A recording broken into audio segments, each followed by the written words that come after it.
विधि विवरण ग्रंथ अध्याय 7। इज़राइल ईश्वर की निजी प्रजा।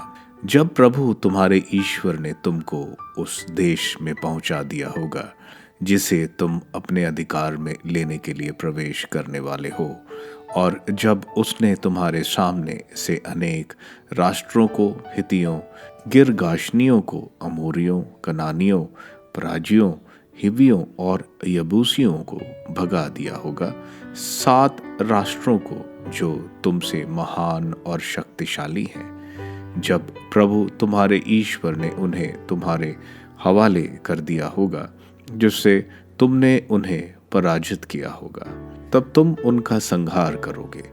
तुम ना तो उनके साथ समझौता करोगे और ना उन पर दया करोगे।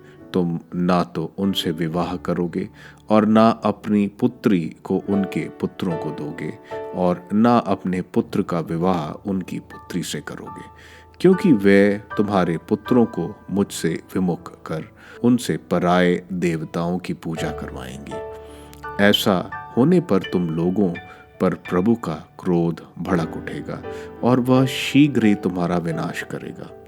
तुम उन राष्ट्रों के साथ यह व्यवहार करोगे, उनकी वेदियां को गिरा दोगे, उनके पवित्र स्मारकों को तोड़ डालोगे, उनके पूजा के स्तंभों को काट दोगे और उनकी देव मूर्तियों को आग में जला दोगे। तुम लोग अपने प्रभु ईश्वर की पवित्र प्रजा हो। हमारे प्रभु ईश्वर ने पृथ्वी भर के सब राष्ट्रों में से तुम्हें अपनी निजी प्रजा चुना है। इज़राइल पर प्रभु की कृपा दृष्टि। प्रभु ने तुम्हें इसलिए नहीं अपनाया और चुना है कि तुम्हारी संख्या दूसरे राष्ट्रों से अधिक थी। तुम्हारी संख्या तो सब राष्ट्रों से कम थी। प्रभु ने तुम्हें प्यार किया और तुम्हारे पूर्वजों को दी गई शपथ को पूरा किया। इसलिए प्रभु ने अपने भुजबल से निकाला और दास्ता के घर से, मिस्र देश के राजा फिरौन के हाथ से छुड़ाया है। इसलिए याद रखो कि तुम्हारा प्रभु ईश्वर सच्चा और सत्य प्रतिज्ञ ईश्वर है। जो लोग उससे प्यार करते और उसकी आज्ञाओं का पालन करते हैं, वह उनके लिए 1000 पीढ़ियों तक अपनी प्रतिज्ञा और अपनी कृपा बनाए रखता है। जो लोग उसका तिरस्कार करते हैं, वह उन्हें दंड देता और उनका विनाश करता है। जो व्यक्ति उसका तिरस्कार करता है, वह उसको दंड देने में देर नहीं करता। इसलिए जो आदेश, नियम और विधि निर्देश मैं आज तुम्हारे सामने रख रहा हूं, तुम लोग उनका पालन करो। यदि तुम इन विधि निर्देशों का ध्यान रखोगे और इनका सावधानी से पालन करोगे, तो प्रभु तुम्हारा ईश्वर तुम्हारे लिए अपना विधान और अपनी सत्य प्रतिज्ञता बनाए रखेगा, जैसा उसने तुम्हारे पूर्वजों को शपथ पूर्वक वचन दिया था। वह तुमसे प्रेम करेगा, तुम्हें आशीर्वाद देगा और तुम्हारी संख्या बढ़ाएगा। वह उस देश में जिसे उसने तुम्हारे पूर्वजों को देने का शपथ पूर्ण वचन दिया था, तुम्हारी संतति, तुम्हारी भूमि की उपज, तुम्हारे अनाज, तुम्हारी नई अंगूरी और तुम्हारे तेल, तुम्हारे मवेशी के बछड़ों और तुम्हारी भेड़ बकरियों के मेमने को आशीर्वाद प्रदान करता रहेगा। तुमको अन्य सभी जातियों की अपेक्षा अधिक आशीर्वाद मिलेगा। तुम में कोई पुरुष या स्त्री अथवा तुम्हारे पशुओं में कोई नर या मादा निसंतान नहीं होगा। प्रभु तुमसे सब प्रकार की बीमारियों को दूर रखेगा और तुम पर वह भयानक महामारियां नहीं आने देगा जिनका अनुभव तुमने मिस्र में किया। वह उन्हें उन लोगों पर ढाएगा जो तुमसे घृणा करते हैं। तुम उन सब जातियों का विनाश करोगे जिन्हें प्रभु तुम्हारा ईश्वर तुम्हारे हाथ सौंप देगा। तुम ना उन पर दया करोगे और ना उनके देवताओं की पूजा करोगे, नहीं तो वे तुम्हारे फिर फंदा बन जाएंगे। ईश्वर इज़राइल के साथ।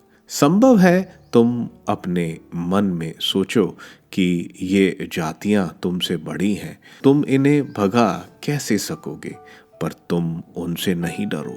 याद रखो कि प्रभु तुम्हारे ईश्वर ने फिरौन और सारे मिस्र देश के साथ क्या क्या नहीं किया था। उन बड़े बड़े कष्टों को याद करो जिन्हें तुमने अपनी आंखों से देखा था, उन चिन्हों और उन चमत्कारों को, उस बाहुबल और सामर्थ को जिनके द्वारा प्रभु तुम्हारा ईश्वर तुम्हें वहां से निकाल लाया था। प्रभु तुम्हारा ईश्वर उन सब जीवितों के साथ ठीक वही करेगा जिनसे तुम डर रहे हो। इसके सिवा प्रभु तुम्हारा ईश्वर उनके बीच बर्रे भेजेगा, जिससे पराजय के बाद तुमसे छिपने वाले भी नष्ट हो जाएंगे। उनसे नहीं डरो, क्योंकि प्रभु तुम्हारा ईश्वर वह महान और भीषण ईश्वर तुम्हारे ही साथ है। प्रभु तुम्हारा ईश्वर उन जातियों को धीरे धीरे तुम्हारे सामने से भगा देगा। तुम उन्हें अचानक नष्ट नहीं कर पाओगे, नहीं तो तुम्हारे चारों ओर जंगली पशुओं की संख्या बढ़ जाएगी। किंतु प्रभु तुम्हारा ईश्वर उन्हें तुम्हारे हाथ दे देगा, और जब तक उनका सर्वनाश नहीं हो जाएगा उन्हें भयभीत करता रहेगा। वह उनके राजाओं को भी तुम्हारे हवाले कर देगा, जिससे तुम पृथ्वी पर से उनका नाम तक मिटा दोगे। जब तक तुम उनका विनाश न कर चुके होगे, तब तक तुम्हारे सामने कोई भी नहीं टिक सकेगा। तुम उनकी देव मूर्तियों को आग में जला दोगे। उन पर जो सोना चांदी मड़ी है उसका लालच मत करो और अपने लिए मत रखो, नहीं तो वह तुम्हारे लिए फंदा बन जाएगी, क्योंकि वह तुम्हारे प्रभु ईश्वर की दृष्टि में घृणित है। ऐसी घृणित वस्तुएं अपने घर में नहीं रखोगे, नहीं तो तुम भी उनकी तरह नष्ट हो जाओगे। तुम उनसे घोर घृणा करोगे, क्योंकि उनका सर्वनाश सुनिश्चित है।